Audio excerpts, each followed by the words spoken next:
Welcome to the installation video for the 448 Swivel Shelf.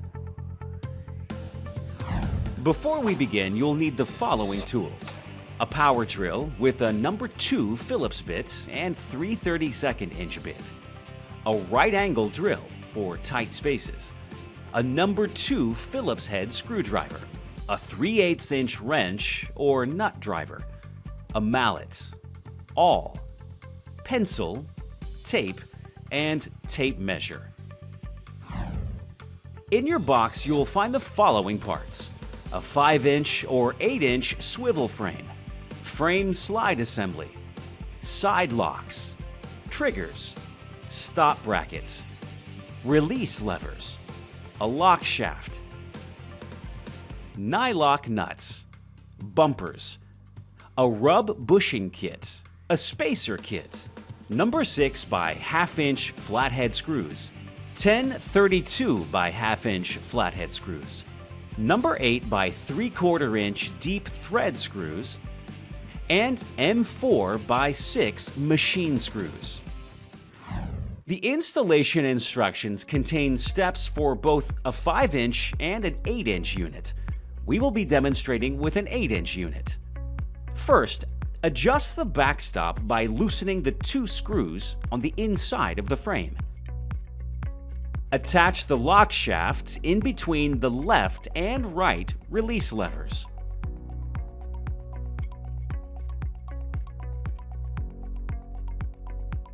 Locate the lever lock mounting brackets on the back of the unit and remove all of the screws.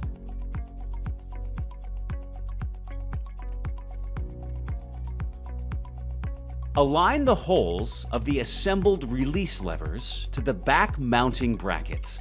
Secure using the M4 by 6 machine screws.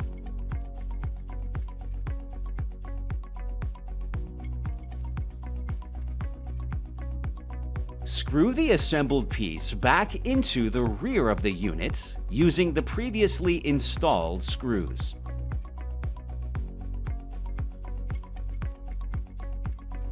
Attach the side lock sub-assembly using the M4 by 6 machine screws. Next, secure the stop bracket into the sub-assembly using both the 10 32 by 1/2 inch screws and nylock nuts.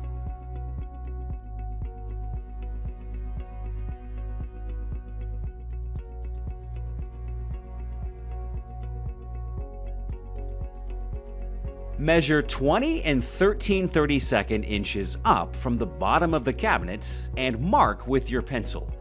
Now go 5/8 inches from the inside of the face frame. From that mark, measure 1 and 5/8 inches over.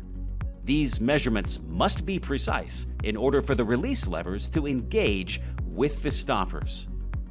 Pre-drill using the 3/32 inch bit. Secure the assembled stop bracket to the side wall. Repeat on the other side.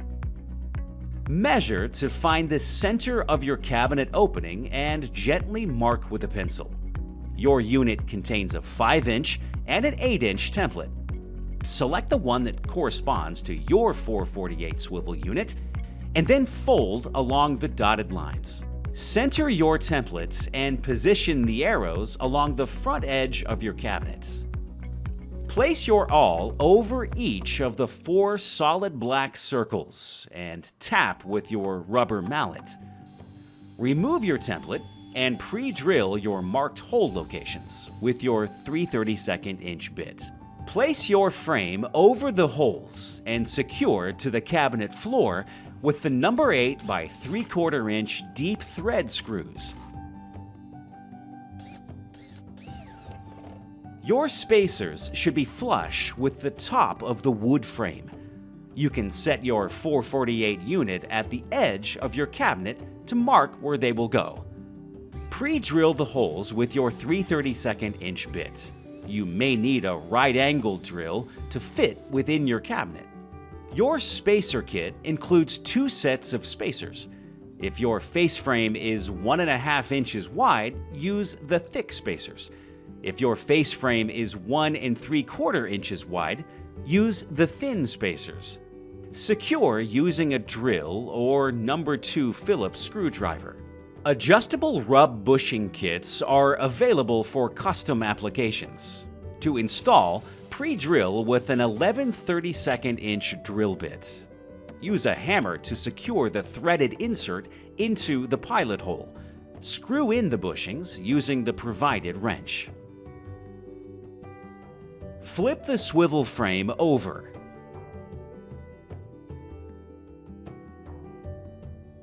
Place the left and right bloom triggers flush against the front and side walls of the unit. Mark inside the trigger hole locations. Pre-drill the holes.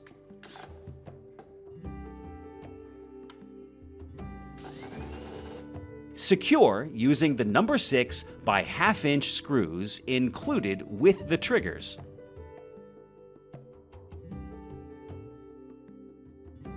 Carefully align the swivel frame over the frame slide assembly. Push the unit all the way into the cabinet to engage. You will hear a click. Adjust the rear stop according to your cabinet height. Loosen the screws on the inside wall of the unit and raise the stop until it catches the rear of the face frame. Once in place, tighten the screws. Use your 3/8 inch wrench and loosen the bracket screws. Slide the brackets just over the face frame's edge and then tighten. Measure the distance from the bottom edge of the opening to the slotted holes and record those values. Next, measure both the cabinet opening and the door size. Take the difference of these two numbers and divide by 2. This number is the door overlay or inset gap. In our case, the door is larger than the opening, so we will add the door overlay to each of the slotted hole dimensions.